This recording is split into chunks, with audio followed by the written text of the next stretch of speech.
Programa Economia Dia a Dia. Patrocínio Bradesco.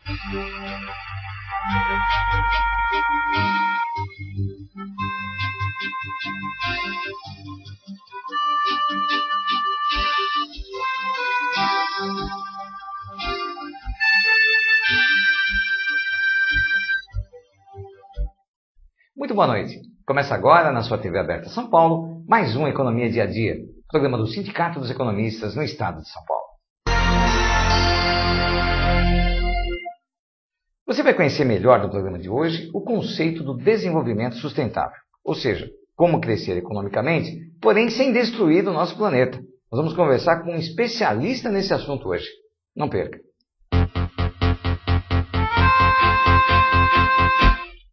E nós temos o prazer de receber hoje no nosso programa o professor Marcos Eduardo de Oliveira, professor que é economista e leciona no Unifiel, que é o Centro Universitário Fundação Instituto de Ensino de Osasco, e também na FACFITO, Faculdade da Fundação Instituto Tecnológico, também de Osasco. Tudo bem, professor? Tudo bem. Quero agradecer a sua vinda em nome do Sindicato dos Economistas do Estado de São Paulo. Prazer é todo meu. Obrigado. Maravilha. Bom, nós já falamos em nosso programa sobre a chamada economia verde, um tema que a cada dia se expande mais dentro da economia. E existem variações dentro desse conceito, existe a economia ecológica como um todo. E o professor Marcos é um especialista nessa área, não é, professor? O senhor tem estudado isso já desde quando? Tem uns 5, 6 anos que eu venho me dedicando a esse assunto, com pesquisa, com escritos na área. E é um tema muito rico, muito abrangente. É um tema que eu acho que o século XXI vai nos dizer bastante sobre isso. Porque realmente não adianta você ter uma economia que vise riqueza, que vise a prosperidade, e não haver um mundo, não haver aí um cenário, uma ecologia equilibrada. É uma grande riqueza. Acho que riqueza maior do que a natureza não existe, né, professor? A grande riqueza é a biodiversidade. É essa biosfera que a gente vive, esses sistemas, esses serviços ecossistêmicos do qual a economia depende, né? Então é importante salientar que a economia ela é um subsistema da biosfera. A biosfera é finita, a biosfera tem limites, e a economia depende desses serviços ecossistêmicos, do fitoplâncton, da fotossíntese, do solo, do ar, da água, da riqueza florestal, para poder progredir. Só que aí, nessa progressão econômica, tem limites a serem respeitados, né? De um lado você tem a economia convencional, a chamada economia tradicional, que a dinâmica da economia é bem específica em relação ao crescimento. A ordem é crescer. O pessoal da economia ecológica, os ecoeconomistas, como alguns chamam, dizem que, tem que crescer, mas há limites para isso.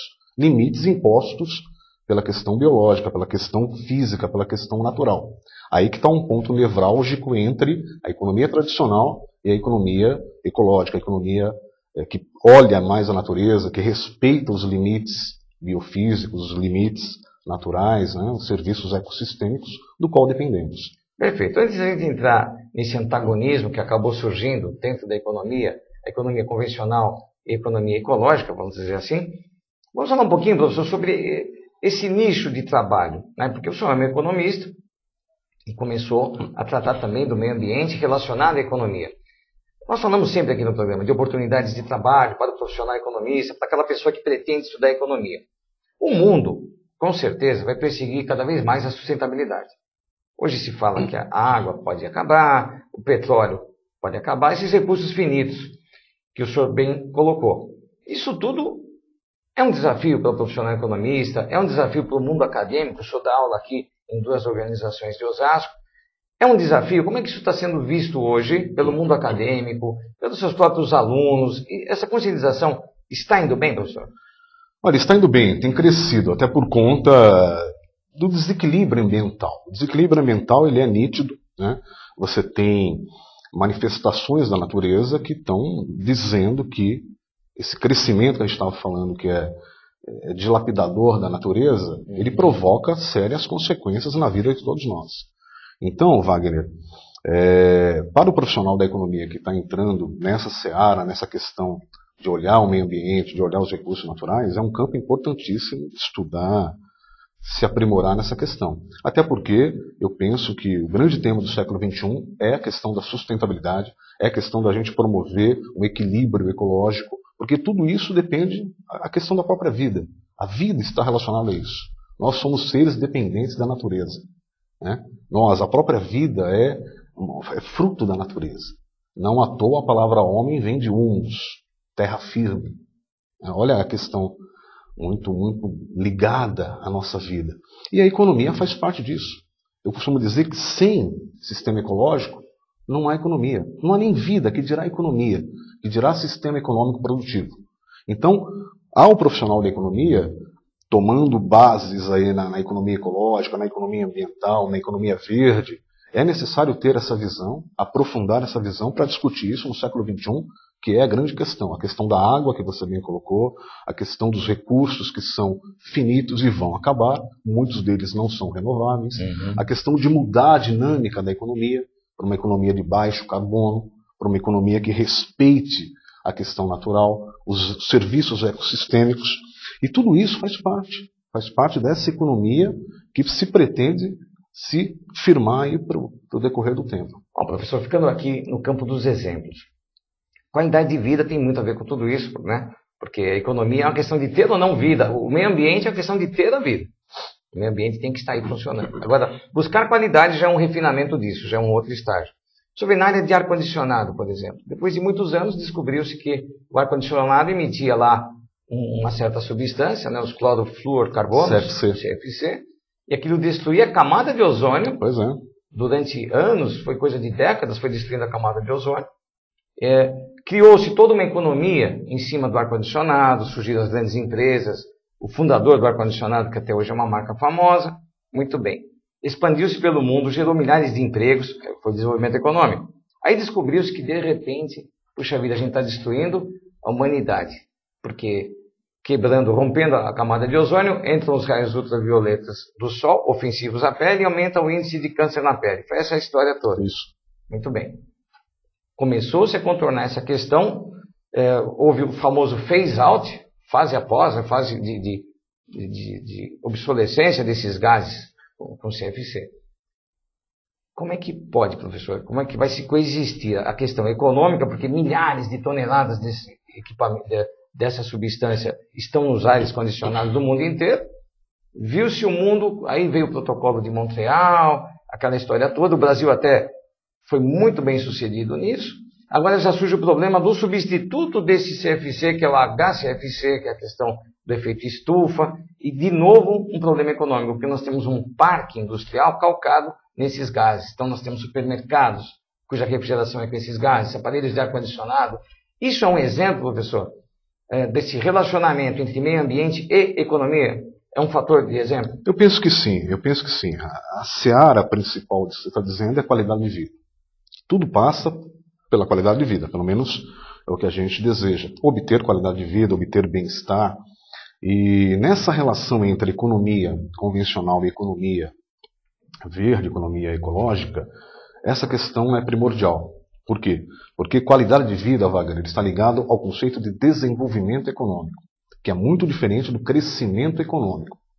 Rapidinho aqui para tentar tornar a questão mais didática. Crescimento econômico, grosso modo, é aumentar a economia, aumentar o tamanho da economia, é produzir mais, aumentar o PIB. Desenvolvimento econômico, aí é qualidade de vida. É melhoria substancial da vida, é promover os benefícios que todos querem, e muito na linha do que o Amartya Sen, que é um ganhador do Nobel de Economia, diz, que é as conquistas, promover as conquistas, as liberdades para as conquistas. Essa questão, ela me parece que tem um foco principal porque a ideia do crescimento está calcada na ideia de mais consumo. Tá claro? Então, consome-se mais, faz a economia produzir mais, aumenta o consumo, porque a economia tradicional entende que a qualidade de vida está na obtenção materialista. É um tanto quanto egoísta, né? Uma visão centrada no consumo. E aí fere o conceito da economia verde, porque diz que para crescer tem limites. Bom, professor, o senhor tocou num ponto interessante. Fala-se muito hoje no minimalismo, não é? Você conseguir viver com o mínimo possível. O minimalismo se afina com esse conceito de preservação? É difícil mudar o conceito geral, porque nós temos, a sociedade é consumista por natureza. Né? Essa ideia de consumir menos para poder viver melhor, você tem que mudar a dinâmica da sociedade que está aí. Nós vivemos uma sociedade consumista. Olha para a sociedade norte-americana, é o paradigma do consumo. Sem falar daqueles bens de posicionamento, o indivíduo que quer mostrar o carro melhor para o vizinho. Pois é, a questão suntuosa, né? Exatamente. Nós vamos chamar ostentação, isso, né, professor? Economia, o consumo conspícuo. Uhum. Mas esse é uma questão primordial, né? Quer dizer, é comportamental. A questão tem forte componente comportamental. Não tenha dúvidas. É questão de comportamento mesmo. Comportamento de consumo, de entender que a vida está repousada na questão da materialidade, que é um absurdo no mundo que está dizendo o seguinte: não tem mais espaço para produzir, para aumentar a questão dos produtos disponíveis, né? Porque tem limites. Vou dar um exemplo para o senhor. Um outro exemplo, professor. O indivíduo vai num posto de gasolina. Ele quer saber se é mais vantagem ele colocar etanol ou gasolina. Muito bem. Ele vai lá, faz aquela continha famosa dos 70% do rendimento, coloca a gasolina. O indivíduo não está pensando no meio ambiente. Porque, veja, não quero fazer propaganda aqui do etanol, mas olha, combustível nosso, limpo, brasileiro. Será que um consumo consciente não caminha para isso? Você colocar em primeiro lugar a sustentabilidade. Se vai dar lucro ou não... É uma outra história, né? Não é verdade, professor? Mas o imaginário coletivo é a ideia de que eu tenho que consumir para mim, porque isso é melhor para mim. É uma questão materialista, né? É uma questão materialista. A economia tradicional tem muita culpa nisso. Além de defender uma ideia do individualismo, uma ideia egoísta, além de tudo, é uma visão antropocêntrica, que põe o homem como ser de tudo, como senhor do universo. E me parece que a questão é bem outra, né? Quer dizer, a humanidade vai Nós ter que vivemos pensar... de maneira coletiva. Uhum. Tem que pensar no amanhã, tem que pensar no ar que eu estou respirando, na água que eu estou bebendo. Ele vai ter que ter uma mudança, professor, muito grande de comportamento, porque a gente tem que preservar o planeta. Não tenha dúvidas. Antes de mais nada. Por isso que a ideia do consumo exagerado, ele é dilapidador da natureza. E aí eu volto para falar da sociedade americana, que o paradigma lá é cada norte-americano, em média, consome 120 quilos de carne por ano, 10 quilos por mês. Se olha para um angolano, ele consome 24 quilos na média, ao ano, 2 quilos por mês. Os 315 milhões de norte-americanos, 4,5% da população mundial, consome 40% de todos os recursos disponíveis no planeta. De tal maneira que se o mundo quiser ter um tipo de consumo tal qual que ocorre na sociedade norte-americana, nós precisaremos de 3 planetas para isso. O que é insano. É uma atitude insana. Muito calcada na ideia de consumir, sem se preocupar com o amanhã, sem se preocupar com a capacidade do planeta em oferecer isso, da biosfera em oferecer isso. Bom, nós tivemos a teoria do Malthus, né, de que as necessidades humanas de consumo de alimentos, elas teriam uma progressão aritmética, enquanto que a própria natureza é uma progressão geométrica. Aliás, o contrário, né? A natureza, uma progressão aritmética, recursos finitos, ao passo que as necessidades seriam infinitas, uma progressão geométrica. Andou-se falando que essa teoria não vingou, porque afinal de contas estamos todos aqui no mundo comendo, né?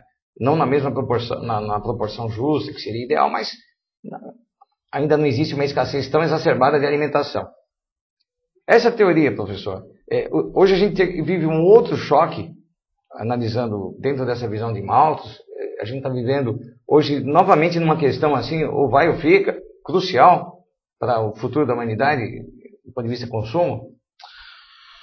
O ponto de vista fundamental, na minha opinião, ainda é o consumo exagerado, vinculado a uma população grande.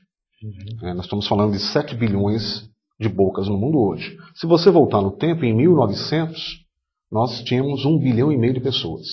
Portanto, em pouco mais de 100 anos, quase 400% de aumento da população.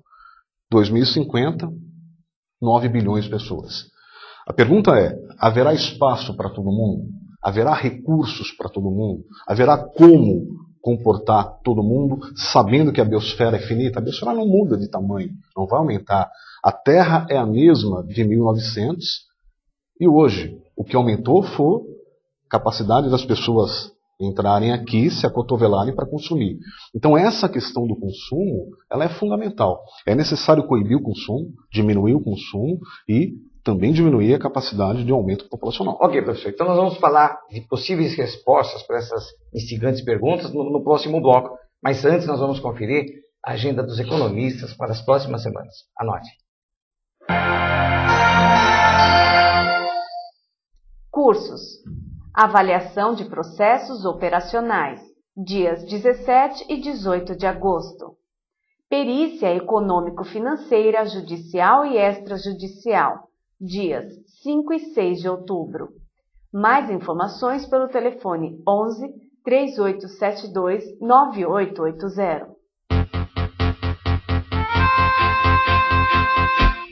Bom, vamos continuar aqui nosso bate-papo com o professor Marcos Eduardo de Oliveira, economista, professor do Unifel, Centro Universitário Fundação Instituto de Ensino de Osasco, e da FACFITO, Faculdade da Fundação Instituto Tecnológico de Osasco. Bom, professor, nós deixamos aí no ar algumas interrogações, não é? Como é que o mundo vai viver com esse antagonismo entre crescer e sobreviver? Como é que está essa discussão aí, professor? Entre os pensadores, seus colegas de academia, os economistas de uma forma geral. Esse é um ponto importante porque esbarra em políticas de governo, esbarra na necessidade do governo em fazer a economia crescer, porque o governo depende disso, precisa disso, isso é eleitoralmente favorável ao governo. A questão que se coloca é, novamente, relacionada aos limites do crescimento. Que tipo de crescimento nós estamos buscando? Né? Que tipo de crescimento a economia está desejando? E os setores que isso está acontecendo. Se você tomar alguns dados concernentes ao consumo, você fica assustado. Né? Veja que toda vez que se aumenta a capacidade de produção, por consequente a capacidade de consumir, sim, nós estamos agredindo a natureza, agredindo os serviços ecossistêmicos. E a economia mundial está nessa linha de crescimento há um bom tempo.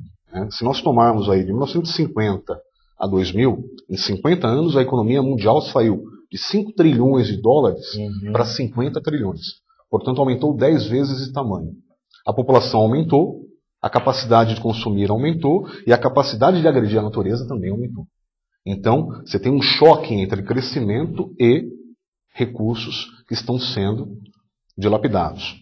Tanto é verdade que nos últimos 60 anos, 60% dos pastos, florestas, terras cultiváveis, solo, mar, foram degradados. Destruiu-se mais do que se cresceu. Mais do que se cresceu. Destruiu muito mais a capacidade da biosfera em suportar isso do que o produto disponível na economia. Nos últimos 40 anos, 17% da floresta amazônica foi dilapidada.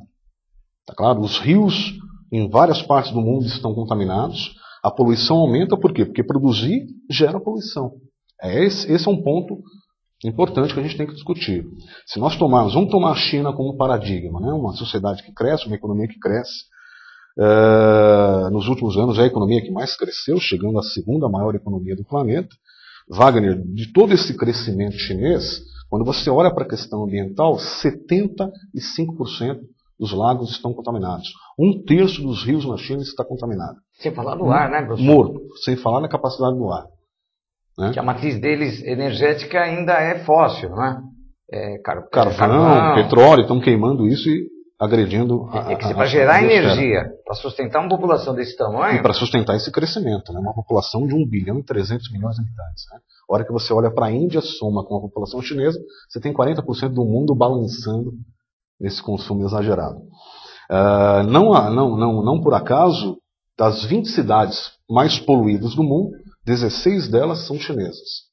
Então é um crescimento que você olha e fala, até quando isso vai ser suportável em relação à capacidade de suporte da natureza? O senhor está falando isso, até me chama a atenção por fato de ter saído uma reportagem recentemente, segundo a qual o presidente da China e o presidente dos Estados Unidos, o Obama, eles conversaram sobre a questão do HFC. Eu falei no primeiro bloco HCFC, mas não, estava errado. É HFC, os hidrofluorcarbonetos, que é uma substância que foi colocada no ar-condicionado, na refrigeração de uma forma geral, para substituir os CFCs, que agrediam a camada de ozônio, mas passou-se a agredir a questão do efeito estufa, temperatura da Terra, que já falaram que não é tão grave como se pensava, mas não deixa de ser grave a questão do efeito estufa. Então a própria China, professor, está preocupada agora em recuperar esse tempo perdido, em que ela cresceu muito em detrimento de uma depredação natural muito grande. E aí, falando isso, colocando isso, professor,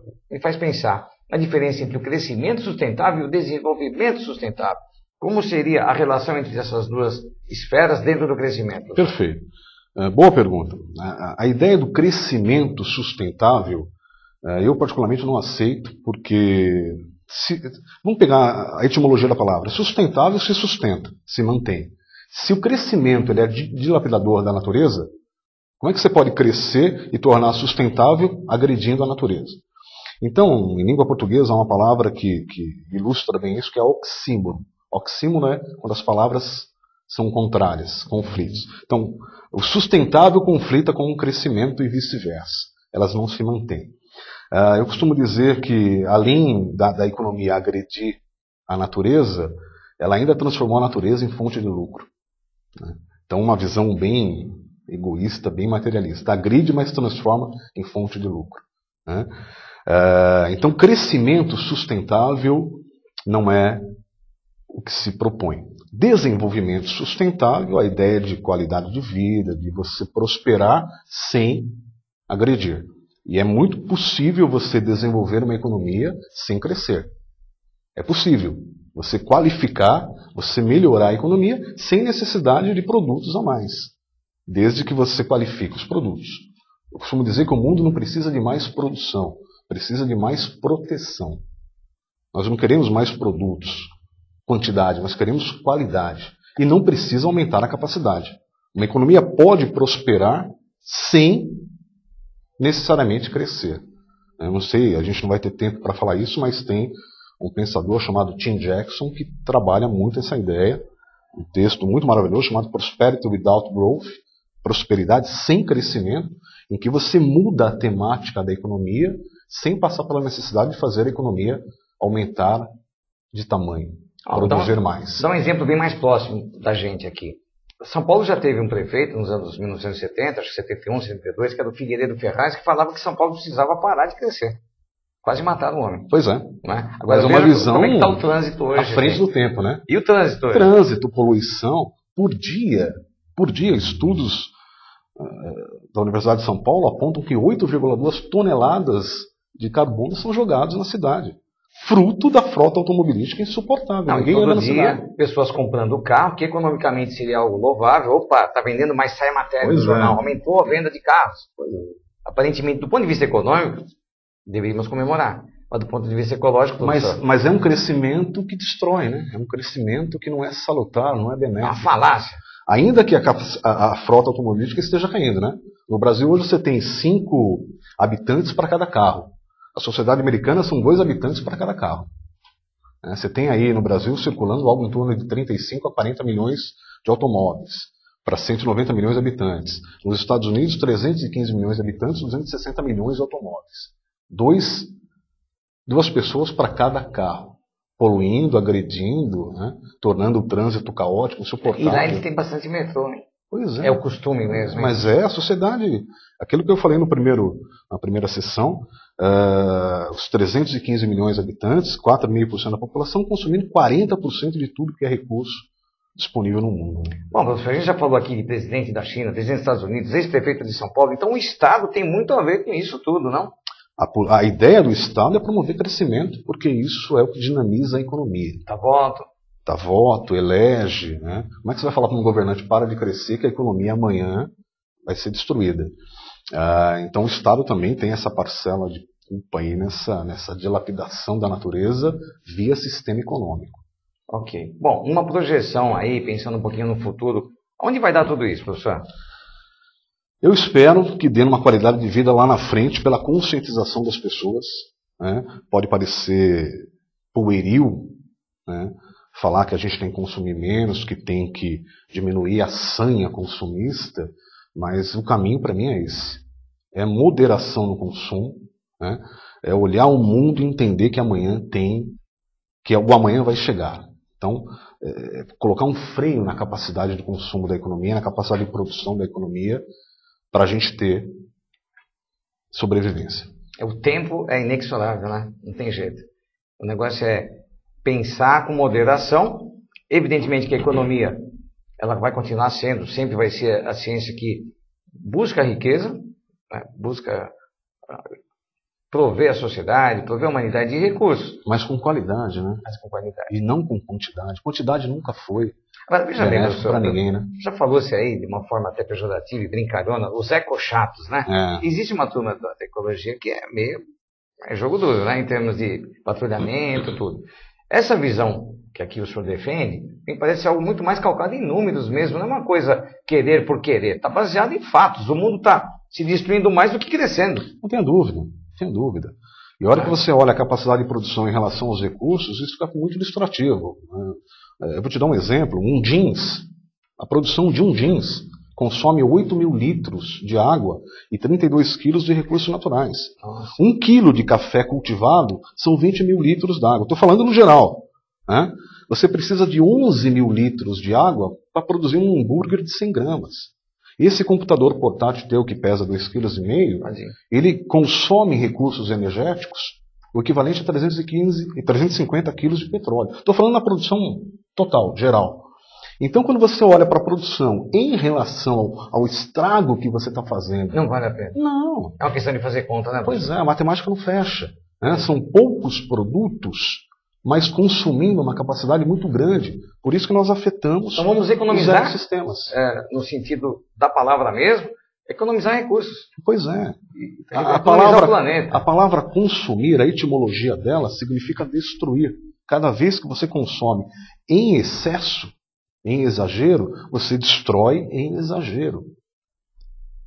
Pois é. Perfeito? É essa conta que precisa ser melhor pensada. Nossa conversa foi tão gostosa que consumiu rapidamente foi o nosso tempo, professor. Então, eu quero agradecer novamente a sua vinda, o professor Marcos Eduardo de Oliveira, economista, que dá aula aqui no Unifiel, Centro Universitário Fundação Instituto de Ensino de Osasco, e também na FACFITO, Faculdade da Fundação Instituto Tecnológico de Osasco. Em nome do Sindicato dos Economistas de São Paulo, agradeço muito a sua vinda ao nosso programa. Volte sempre, professor. Prazer, todo meu. Muito obrigado. Um abraço ao Pedro, ao Afonso, grande amigo, ao Cunha. Obrigado por estar aqui.